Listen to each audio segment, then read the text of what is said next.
Jejak Proklamasi Kemerdekaan Indonesia diadaptasi oleh Historia.id dari Habil Pradinata 11 F2. Saat Perang Pasifik atau yang dikenal dengan nama Perang Asia Timur Raya yang berlangsung selama 4 tahun, Jepang memang mengalami beberapa kekalahan dan menuju ambang kehancuran. 7 September 1944, Jenderal Kuniaki Koiso di hadapan Parlemen Jepang berjanji untuk memerdekakan Indonesia bila mencapai kemenangan dalam Perang Pasifik. Tujuannya mendapat bantuan Indonesia dalam perang tersebut. Kaum Pergerakan Nasional menyambut hangat janji kemerdekaan oleh Jenderal Koiso. Anggota Badan Penyelidik Usaha-Usaha Persiapan Kemerdekaan Indonesia BPUPKI dilantik oleh Jenderal Kumakichi Harada. Regimen Widodiningrat, tokoh Pergerakan Nasional, ditunjuk sebagai ketuanya. Tapi tidak semua petinggi militer Jepang sepakat dengan pelantikan BPUPKI, misalnya Jenderal Izagaki dan Yuichiro Nagano.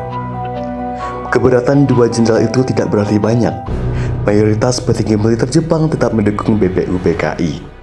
Sidang BPUPKI dari 29 Mei sampai 1 Juni 1945 pun berjalan mulus. Setelah bersidang 2 kali, kerja BPUPKI berakhir dengan baik, sesuai harapan Jenderal Kumakichi Harada. BPUPKI lalu dibubarkan oleh Jenderal Terauchi Hisaichi, diganti jadi Panitia Persiapan Kemerdekaan Indonesia PPKI 7 Agustus 1945. 21 nama anggota PPKI pun diumumkan. Sebagian besar berasal dari BPUPKI. Mereka sudah bersiap sidang pada 16 Agustus 1945.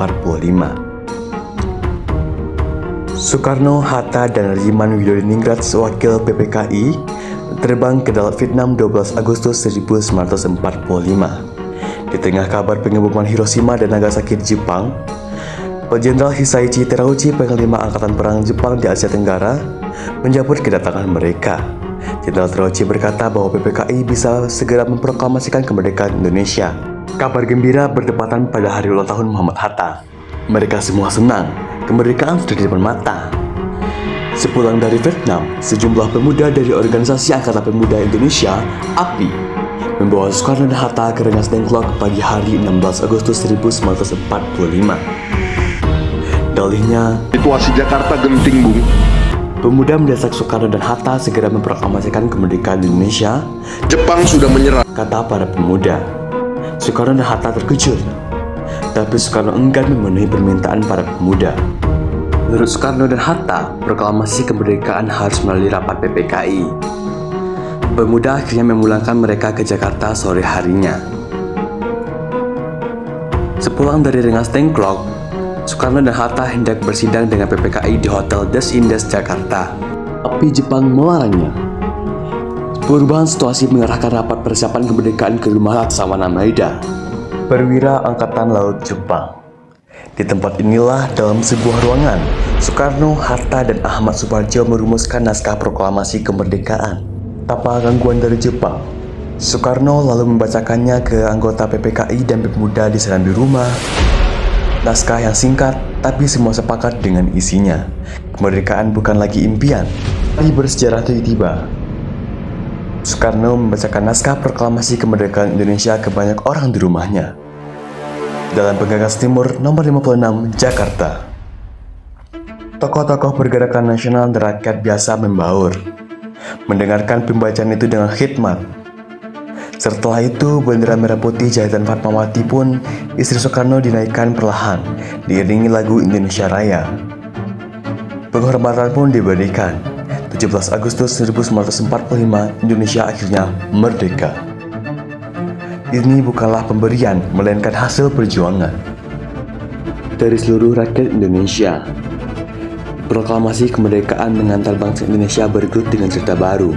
Jepang memang telah terjungkir, tapi pengaruhnya belum berakhir. Ini dialami oleh fotografer Mendur bersaudara dalam merekam dan menyebarkan proklamasi.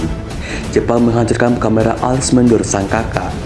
Karena itu, Franz, sang adik, mengubur negatif fotonya di halaman kantor Surat Kabar Asia Raya demi selamatkan bukti-bukti proklamasi di tempat lain.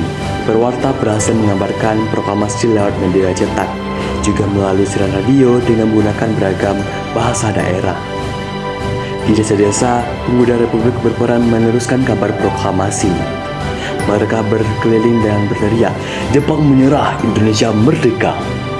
Akhirnya, tiap orang menjadi saksi Indonesia telah merdeka.